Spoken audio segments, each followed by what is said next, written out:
नमस्कार मित्रों, हमारी चैनल में तमाરું स्वागत है। बिहारना त्यारे दरभंगा त्यारे जिल्लामां महिलाओना वाळ कापवानी रहस्यमय घटनाओ लोकोने चिंता वधारी दीधी छे। बहादुरपुर विस्ताરના त्यारे डरहार गाममां 8 દિવસની અંદર બીજી વાર આવી ઘટના થઈ છે। સતત થઈ રહેલી ઘટનાઓ બાદ ગામમાં લોકોમાં ડર છે અને પોલીસ પણ આ મામલે ગંભીરતાથી ધ્યાન લઈ રહી છે।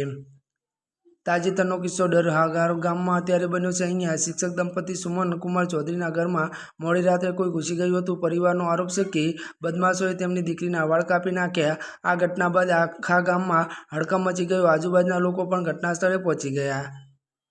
सूचना મળતા પોલીસ પણ આવી પહોંચી હતી। સદર ત્યારે એસડીપીઓ રાજીવ કુમારે ઘટના સ્થળે મુલાકાત લીધી અને તેમણે જણાવ્યું કે શરૂઆતની તપાસમાં આ મામલો લૂંટનો નથી પણ ચોરીના પ્રયાસનો લાગી રહ્યો છે। જો કે વાળ કાપવાની ઘટના પર પોલીસ પણ ગંભીરતાથી તપાસ કરી રહી છે। વધુમાં વાત કરીએ તો 8 દિવસ પહેલા થયેલી આ ઘટનાની તપાસ હજુ પણ ચાલુ છે। બંને કેસને જોડીને હવે તપાસ થઈ રહી છે। પોલીસે આશા છે કે જલ્દીના આ મામલે ખુલાસો કરવામાં આવશે। સતત બીજી વખત આવી ઘટના સામે આવતા ગામ લોકોમાં ડરનો માહોલ છે। લોકો રાતના સમય જાગીને ધ્યાન રાખી રહ્યા છે। મહિલાઓ અને ખાસ તો બાળકોમાં ડર છે। અત્યાર માટે બસ આટલું જ। અમારી ચેનલમાં નવા હોય તો અમારી ચેનલને લાઇક, શેર અને સબસ્ક્રાઇબ કરી દેજો। ધન્યવાદ।